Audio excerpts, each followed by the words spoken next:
Just one quick question. Yes. Embarrassing. How do I pronounce your last name? Okay, it's Dagenais. Dagenais. Yes. Right. Beautiful. You've got like the nice clunky JF, but then you've got the Dagenais. It's funny because I live in Dallas, Texas, and everybody look at me like, what, Dagenais? It's like a sauce. Yeah, exactly. It's like a French mustard or something. Kataklysm, the crazy Canadians of melodic death metal, are gracing us with their 14th full-length album on 25th of September this year. I'm joined today by the gorgeous guitarist JF Dagenais to chat the fat about their new track. How you going, my man? I'm doing great. I'm excited to be here. Thanks for having me. That's all right. Thanks for taking yet another interview. No, it's awesome. I mean, we're so happy to be able to promote this record because we're very proud of it. And now with this new situation out there in the world, that's the only way we can promote it is through interviews and through guys like yourself spinning new stuff. And we very much appreciate that. Well, it's just good that one good thing can come out of this year, you know? It's been a bad streak, but we've got some new Kataklysm, so it can't be all too bad. Thank you. That was one of the reasons why we pushed so hard to have it out now, because the record label was actually trying to convince us to postpone to next year, and they're saying, like, you made such a great record, please postpone it, because we've been told it's almost like we're going to waste it if it's released now, but we fought really hard to have it out now. I think it's the right timing. People need new music. They need the entertainment, and myself included. As a metal fan, I like when I hear new things, and makes my life better. And we fought really hard, and I firmly believe that it's going to help us having the music out right now. We finished the mixing process in December, so it's just been sitting, and we wanted to release it now. I have a lot of respect for you for that. Thank you, because you know I'm sick of what I've been listening to in quarantine. It's the same 3 songs, so it's good to have a new album. What about you? What's your quarantine playlist been? I've been spinning a lot of different things lately. I got a chance to hear some new music from some of my friends here at the studio, because I worked on so many albums, and now I just finished mastering a new Macabre, the old school band from Chicago. So I've been re-listening to that a lot because I think it's a great album, and I'm playing some new Texas Murder Crew. I think it's a really new brutal band from Dallas that I like a lot. And then what else? I've been into some stuff like Deftones a lot lately, so I'm excited that I heard they're releasing a new record in September as well, so I can't wait to check that one out. And new Despise Icon from Canada. My music taste is very eclectic, so there's so many things I listen to, but I could be here all afternoon mentioning names. Well, that's what I really respect about you. Even when you're listening to music, it's stuff that you're working on producing, and even when you're playing music, you're still in the shop afterwards tinkering it up. You're a very busy man, JF, aren't you? Yeah, I mean, I wake up in the morning, and my life pretty much consists of like warming up my coffee, and then I sit in the studio all day and I work on music, and I really appreciate my job because I'm just a music lover, and I get to do it all year. So whether I'm on the road with my band or I'm here working with other bands, and I find I was scared when the pandemic started, because I was thinking, okay, we do well with the band as Kataklysm, and I have some money set aside, but I was like, okay, what if this lasts? What am I going to do? And what happened is that most bands right now are can't tour, so everybody's working on new music, and I got super busy at the studio. I'm booked till almost halfway next year, so I'm just super stoked, and I work my ass off, but I love my life, and I'm passionate about what I do. That's great. And do you think the sort of circumstances made its way into this new album? Do you think this new album comes across a little bit different because of, I mean, obviously you've made it before the fact, but is it contextual now and seeing the world? I feel that it's weird. I feel that the album was made before, and it was called Unconquered, and we feel that it's really relevant now with what's going on.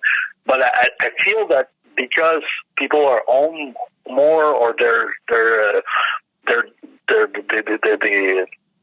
are less busy, I guess. They pay more attention. I feel like we just released this record, and everyone's like, wow, it's great. Like, I played it, I heard it, I keep listening to it, and it feels different than any other time that we released an album in our career, where it took months for people to catch on and reach like everybody of our fan base and new fans and all that. And it feels like this one is just automatic because not much is going on, so everyone's paying attention, and I think it's great. That's awesome.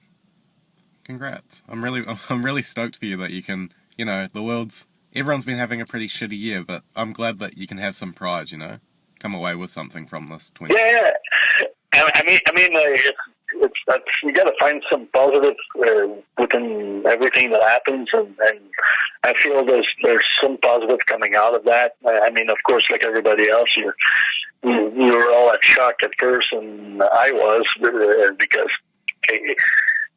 like my life consists a lot about also playing live, touring, and the festivals and all that, and I'm so used to do that every year.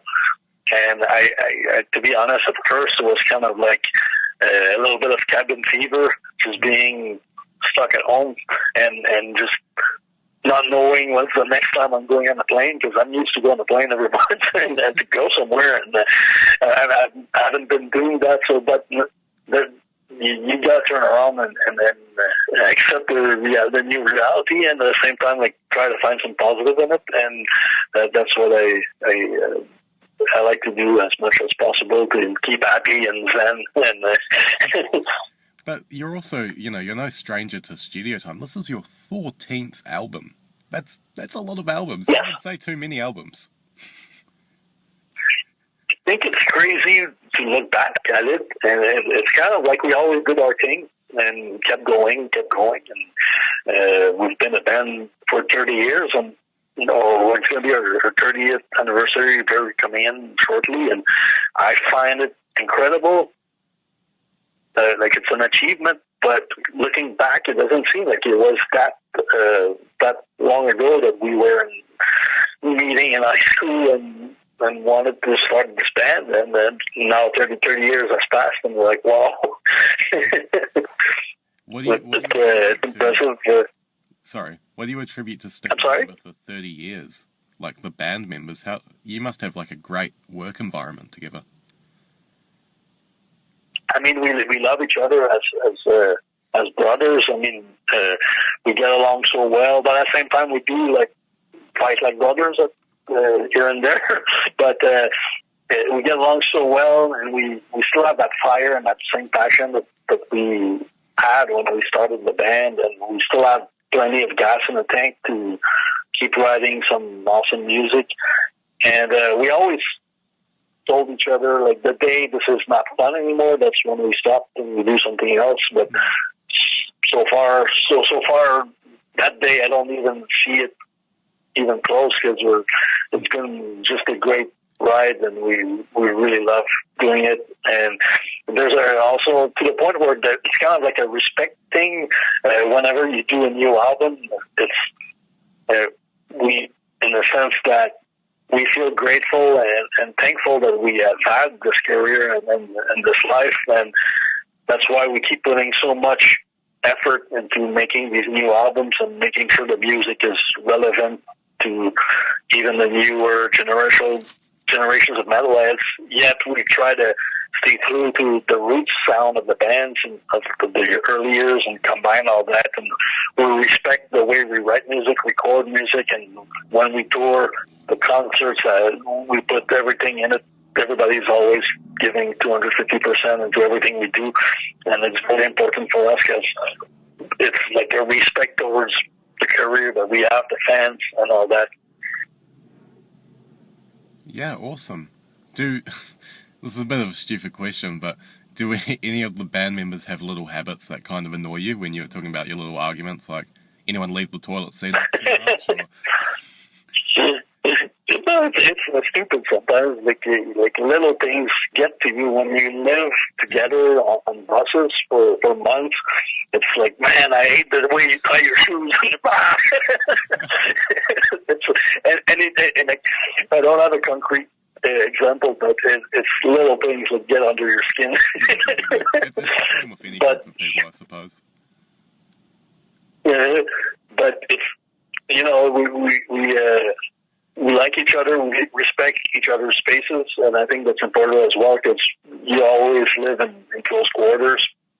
But at the same time, it's like you do your thing, but you live in this tight quarter community, and then we learn how to do it, and we live with each other's little irritating factor. I think it's cool. I mean, I'm sure any other bands live the same things, and it's funny. Nice. So, let's talk about the Killshot. You've released your first single off the album. Yes. Why this? Yes. Track? Why did you pick this to be the single? We felt it was the perfect track that represents well the whole album, because we were looking at all the songs, and then we pictured the Killshot as just the perfect song, because I think if you like Killshot, you're gonna like the whole thing, and it gives you a little bit of hints of all the elements that's on this record, and the intro of the song is so epic, and then the message behind it is strong, and we just felt it was the perfect track. That's awesome. That's pretty cut and dry. Does it mean anything specific to you? Emotionally, does this one have a special place in your heart? Well, it was one of the first ones that we wrote for this, and also, like, on this new album, we made a switch from going from 6-string guitar to playing 7-string guitars, and that was a pretty big thing for us, and it changed the sounds a little bit, in the sense that the heaviness it's more heavy. It's more, we can reach and do more things with the 7-string that we couldn't do before. And the Killshot was the first song that we wrote in that fashion, so it stayed kind of special to us because of that. And like, it's the first song on 7-string. The last time I saw a 7-string guitar in person, I was seeing a pop punk group, and the guitarist had just this very elaborate cut out, like, neon purple 7-string, and I was like, dude, you're only playing 3 chords. But no, it's definitely a weapon.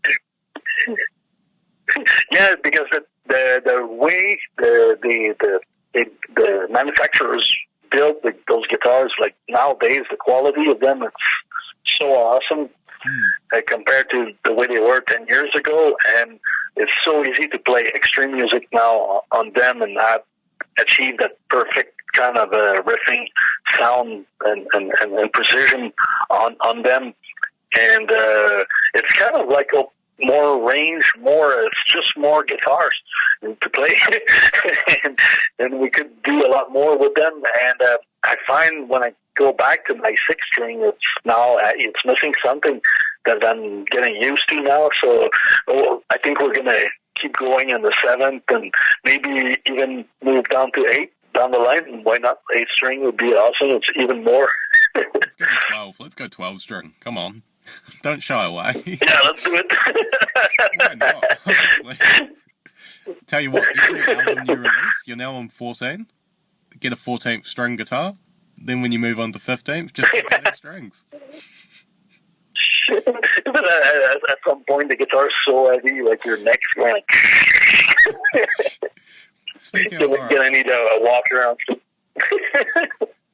I've got time for one more. I've got 1 more minute, so I'm going to ask you one more question. Sound good? Yes, that sounds great. We're at 14. What is your end goal? You said you're going to get, you're going to quit when you're sick of each other, but assuming you have a number of albums in mind, where are we headed? I don't know. I think we're still good for another 10 years, honestly.